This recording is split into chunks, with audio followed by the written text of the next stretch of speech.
Et nous sommes de retour au plateau pour la suite de cette émission. Nous abordons notre deuxième sujet. Nous parlons à présent de la CEDEAO, la sortie du Niger, du Burkina et du Mali actée avec un délai de rétraction de 6 mois. Les chefs d'État et de gouvernement de la communauté économique des États de l'Afrique de l'Ouest, CEDEAO, en session extraordinaire ce dimanche à Abuja, ont décidé donc d'acter la décision prise par le Burkina, le Mali et le Niger de quitter l'organisation fin janvier 2024. Donc, c'est acté au niveau de la CEDEAO. Ils sont libres donc de partir à partir du 29 janvier 2025. Mais la CEDEAO leur donne encore un délai de rétraction de 6 mois, délai au cours duquel les portes de la CEDEAO, selon la déclaration du président de la commission de la CEDEAO, son Excellence Dr Aliou Touré, les portes de la CEDEAO seront ouvertes durant cette période à ces 3 pays au cas où il y aurait des discussions pour peut-être harmoniser les points de vue, peut-être pour un retour, je ne sais pas. Les portes en tout cas de la CEDEAO seront ouvertes pendant 6 mois, c'est ce qu'on appelle ce délai de rétraction qui est offert à ces pays pour peut-être reconsidérer leur position, leur décision de partir en tout cas est actée et donc à partir du 29 janvier 2025, ces pays ne seront plus considérés comme étant des pays de la CEDEAO, Adam. Oui, de toutes les façons, c'est vrai que l'on a gardé toujours espoir, parlant donc de la CEDEAO et ses pays membres après la création de l'AES, qui, je rappelle en réalité, cette création ne pourrait pas, en tout cas n'est pas un absolu du retrait donc de la CEDEAO.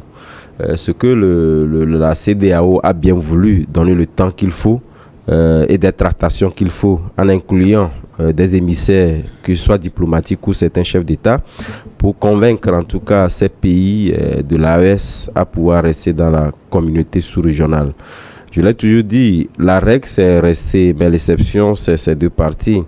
Mais face à l'intransigeance donc de ces 3 pays qui, au-delà en tout cas des ambitions nourries, la coopération entre ces 3 pays-là ont opposer un non catégorique de leur retour, puisque jusqu'au jour d'aujourd'hui, que vous prenez les tractations menées par le chef de l'État et le président sénégalais, qui étaient donc les 2 émissaires voyés par la CEDEAO pour convaincre ces pays-là, jusqu'alors, aucune de ces démarches n'a véritablement, en tout cas, donné recette pour que l'on puisse avoir espoir d'un retour de ces 3 pays-là. Vous avez attendu lors du dernier voyage du président sénégalais au Mali, quand bien même qu'il a parlé dans des portes qui sont fermées, mais des fenêtres qui peuvent être donc ouvertes, on a vu véritablement que c'est hermétiquement fermé, puisque jusqu'alors, aucun de ces 3 pays, ni ces 2 chefs d'État-là, n'ont véritablement pas montré qu'il y avait des artifices de retour de ces 3 pays-là.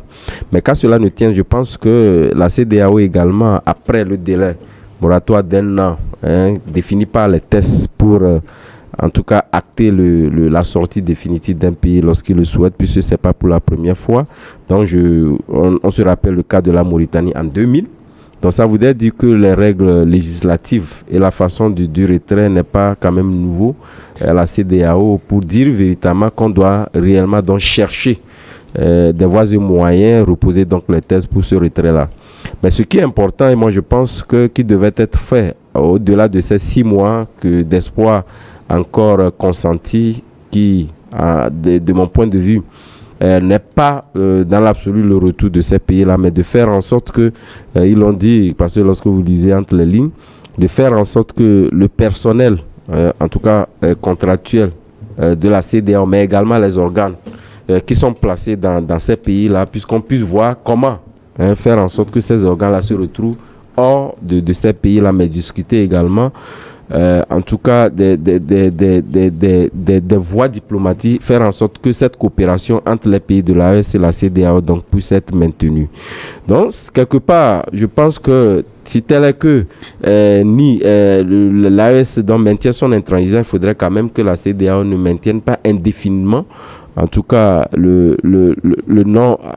la non-action de ces pays-là de la CEDEAO. C'est ce qui est finalement fait. Donc nous savons que après ces 6 mois où on aurait pu donc définir tout ce qui est, comme je l'ai dit tantôt, le personnel, mais également des institutions placées dans ces pays-là, c'est que ce retrait-là serait véritablement donc définitif à partir de juillet Je pense le 29 juillet. le 29 juillet 2025. Ouais. Donc je pense que c'est un chemin de non-retour qui est tracé.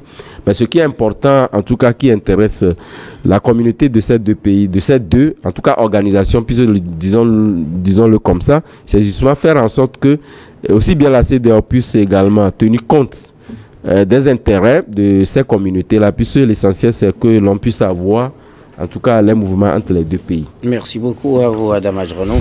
Gabin Adjaro, la CEDEAO a acté ce dimanche le retrait des pays de l'AES, le palais du Burkina, du Mali et du Niger, avec un délai de rétraction de 6 mois. Ah oui, c'est tout à fait légal, hein. C'est ce qui est contenu quand même dans la charte de la CEDEAO.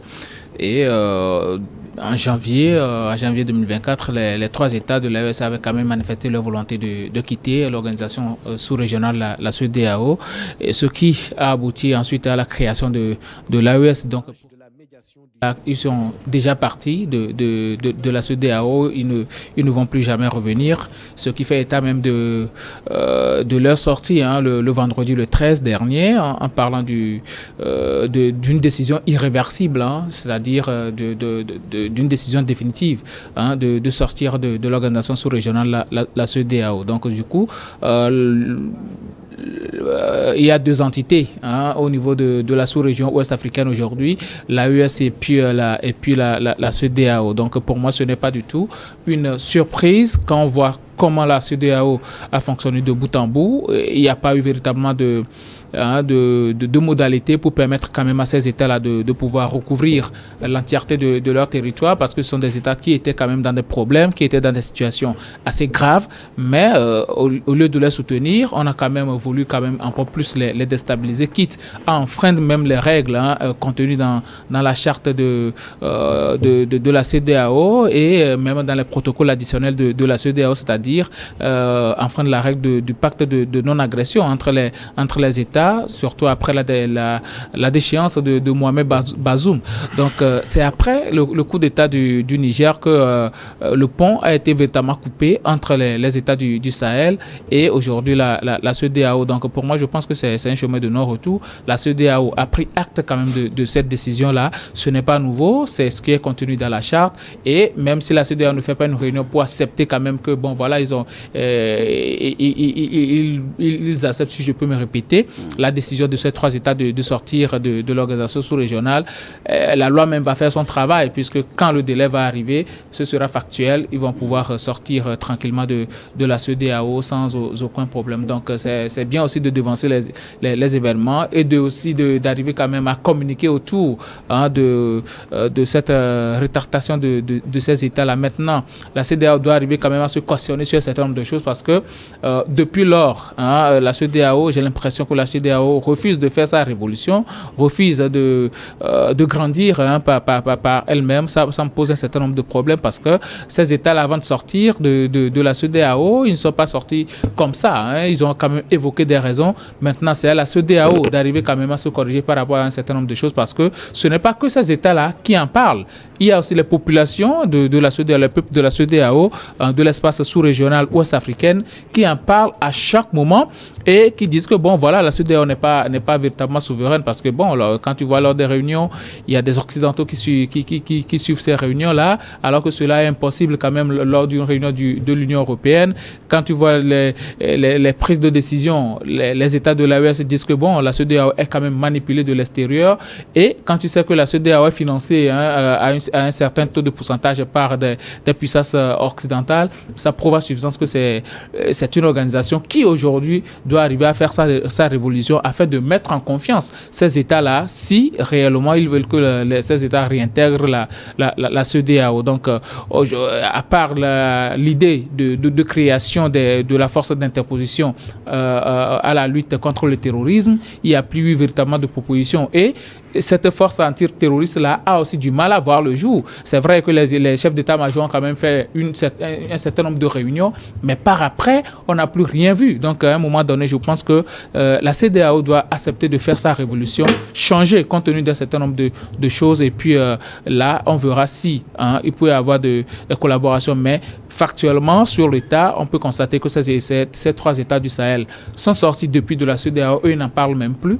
Donc, il faut savoir que, bon, peut-être la médiation menée par le chef de l'État togolais, Faustin Nassingbe, et le chef de l'État sénégalais, Bassirou Diomaye Faye, ils vont quand même nous donner, parce que Bassirou Diomaye Faye, la dernière fois, il s'était montré véritablement optimiste par rapport au retour des 3 États. Je ne sais pas ce qu'on lui a dit. C'était avant de se rendre dans ce pays, et puis quand il s'est rendu, on a changé un peu le discours, on l'a remarqué. Oui, mais bon, il est toujours optimiste, il n'a pas dit que bon, il y a une certaine cassure, mais on attend toujours de voir ce que ça va donner pendant les 6 mois à venir. Nous sommes des peuples frères et amis, donc c'est comme le roseau, ça peut tordre, mais ne jamais rompre. Donc à un moment donné, il faut savoir que même s'il y a 2 entités dans la sous-région, on aura toujours des couloirs de discussion, et les peuples se sont tellement intégrés dans la sous-région que je ne vois pas de problème à l'horizon. Et justement, par là d'intégration, les chefs d'État et de gouvernement de la CEDEAO ont décidé d'accorder 6 mois de délai de rétraction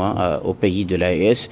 Durant ce délai, toutes les discussions seront encore possibles. Y a-t-il de l'espoir à ce que les pays de la CEDEAO et de l'AES soient, ou du moins que les pays de l'AES fassent des pays de la CEDEAO des alliés privilégiés, puisqu'on sait, selon leur logique, ils ne sont pas partis pour revenir. C'est un point de non-retour, comme vous l'avez dit également. Est-ce que c'est possible quand même qu'ils maintiennent de très bonnes relations avec les pays de la CEDEAO durant ces 6 mois au moins? Non, ils sont tenus, les 2 organisations sous-régionales sont tenues à cette collaboration fructueuse, parce que quelque part, vous savez, la CEDEAO, l'une des reproches, en tout cas infligés à la CEDEAO depuis des lustres, c'est justement cette libre circulation des biens des personnes qui, lorsque vous l'analysez, n'est pas réellement ça. Il y a toujours des points d'achoppement, mais encore aujourd'hui, c'est même pire. Donc je pense que l'AES doit tirer, en tout cas, conséquence de l'échec entre griffes de cette mise en œuvre de circulation des personnes et des biens, où les populations de la CEDEAO sont beaucoup plus affligées, et faire en sorte que, de son côté, il ait une organisation qui puisse, c'est vrai que même si nous prenons au niveau de la législation, c'est pas la même chose, mais faire en sorte que les mêmes reproches ne reviennent pas. Donc pour permettre à ces reproches de ne plus revenir, c'est justement faire en sorte que quand même, nous disons, la CEDEAO c'est quand même un marché de plusieurs millions d'habitants.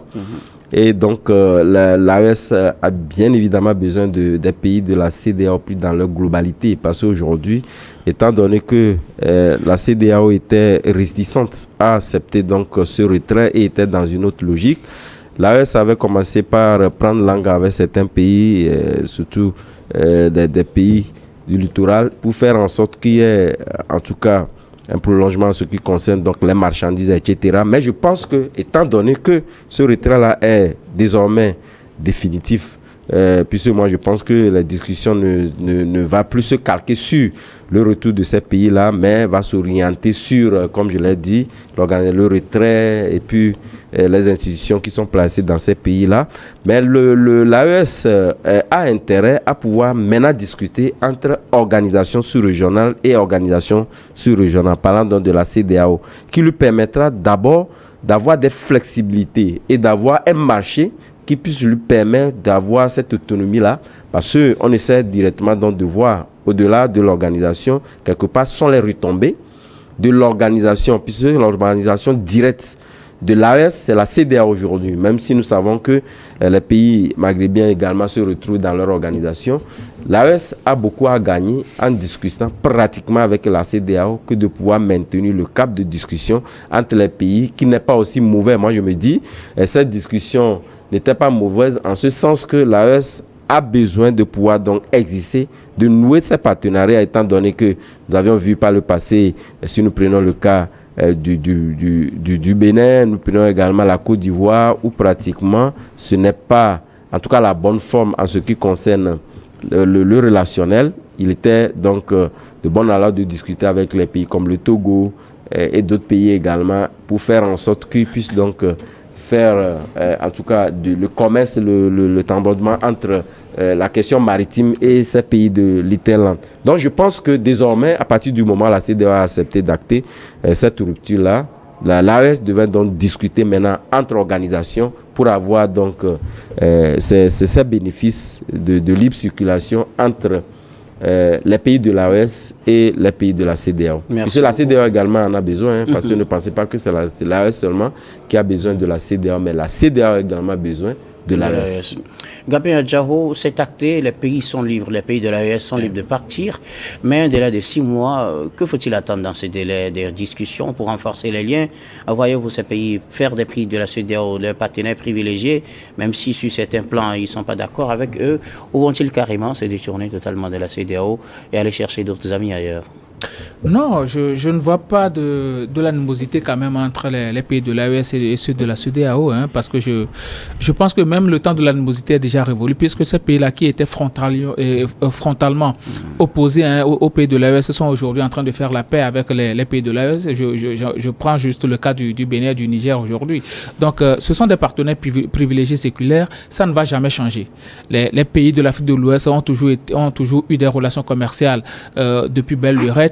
Donc, du coup, je ne pense pas que ces pays-là vont changer. Sauf que, c'est une situation du moment qui a fait que ces États-là ne retrouvent véritablement plus d'intérêt dans ce maintien avec la CEDEAO, notamment par la question de souveraineté. Donc, tout tourne autour de l'économie. Ce qui va dans le sens économique, je ne pense pas que ça va poser un problème. Et l'AES, le samedi passé, le 14, a pris quand même des décisions, a pris des mesures avec la déclaration de Bamako qui dit que la Confédération des États du Sahel est un espace sans visa pour tout ressortissant des États membres de la communauté économique des États de l'Afrique de l'Ouest. Et cette déclaration continue en disant « Les ressortissants de la CEDEAO ont le droit d'entrer, de circuler, de résider, de s'établir et de sortir sur le territoire des États membres de l'AES dans le respect des tests nationaux en vigueur. » Donc ça prouve à suffisance que ce sont des pays assez ouverts aux autres pays de l'espace ouest-africain. Donc ça, il n'y a pas d'animosité, sauf que les intérêts divergent compte tenu d'un certain nombre de choses. Les relations, ce sont quand même les populations qui animent les pays. Donc les problèmes entre États, entre les dirigeants d'un certain nombre de pays qui ont quand même